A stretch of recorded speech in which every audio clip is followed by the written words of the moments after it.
Baik, bismillahirrahmanirrahim. Assalamualaikum warahmatullahi wabarakatuh. Welcome back to my YouTube channel, Fauzia Haryati. Dan hari ini saya akan membahas mengenai akad mudharabah. Nah, yang akan dibahas pertama apa sih pengertian mudharabah, landasan hukum mudharabah, jenis-jenis mudharabah, mekanisme bagi hasil dalam akad mudharabah, dan terakhir, bagaimana standar akuntansi keuangan PSAK nomor 105 tentang mudharabah. Langsung saja pada pembahasan yang pertama. Baik, pertama itu tentang pengertian mudharabah. Nah, pengertian mudharabah berdasarkan ahli fikih merupakan satu perjanjian di mana seseorang memberikan hartanya kepada orang lain berdasarkan prinsip dagang di mana keuntungan yang diperoleh akan dibagi berdasarkan proporsi yang telah disetujui, seperti setengah dari keuntungan atau seperempat dan sebagainya. Ini sesuai kesepakatan. Dan akad mudharabah ini secara umum sebenarnya diterapkan di perbankan syariah. Nah, mudharabah ini merupakan akad pembiayaan antara bank syariah dengan sahibul mal dan nasabah sebagai mudharib untuk melaksanakan kegiatan usaha di mana bank syariah memberikan modal 100% dan nasabah menjalankan usahanya. Hasil usaha atas pembiayaan mudharabah akan dibagi antara bank syariah dan nasabah dengan nisbah bagi hasil yang telah disepakati pada saat akad. Kemudian selanjutnya yaitu terkait landasan syariah tentang akad mudharabah. Baik, selanjutnya landasan hukum. Nah, landasan hukum akad mudharabah ini sesuai dengan hadis Rasulullah SAW yang diriwayatkan oleh Ibnu Majah, artinya diriwayatkan oleh Soleh bin Suhaib radhiyallahu anhu bahwa Rasulullah SAW bersabda, 3 hal yang di dalamnya ada keberkahan adalah jual beli secara tangguh, terus ada muqaradah atau mudharabah, dan mencampur gandum dengan tepung untuk keperluan rumah atau dimakan bukan untuk dijual. Hadis riwayat Ibnu Majah. Kemudian landasan hukum lain mengenai keberadaan akad mudharabah sebagai salah satu produk perbankan syariah terdapat dalam Undang-Undang Nomor 10 Tahun 1998.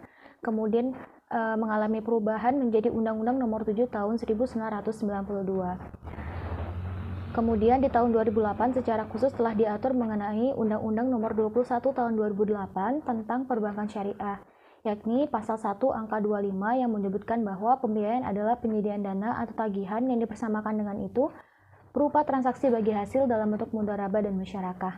Nah, baiklah, itu merupakan landasan hukum dari akad mudharabah. Selanjutnya, jenis-jenis mudharabah. Akad mudharabah ini dibagi menjadi 2 secara umum. Yang pertama adalah mudharabah mutlaqah. Nah, mudharabah mutlaqah ini adalah bentuk kerjasama antara sahibul mal dan mudharib, dan cakupannya sangat luas dan tidak dibatasi oleh spesifikasi jenis usaha, waktu, dan daerah bisnis. Kemudian yang kedua ada mudharabah muqayyadah, yaitu disebut dengan istilah mudharabah spesifik mudharabah adalah kebalikan dari mudharabah mutlaqah.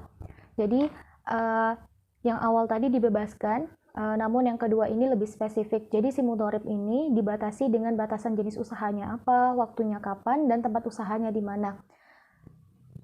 Baik, kemudian selanjutnya yang keempat yaitu mekanisme bagi hasil dalam mudharabah.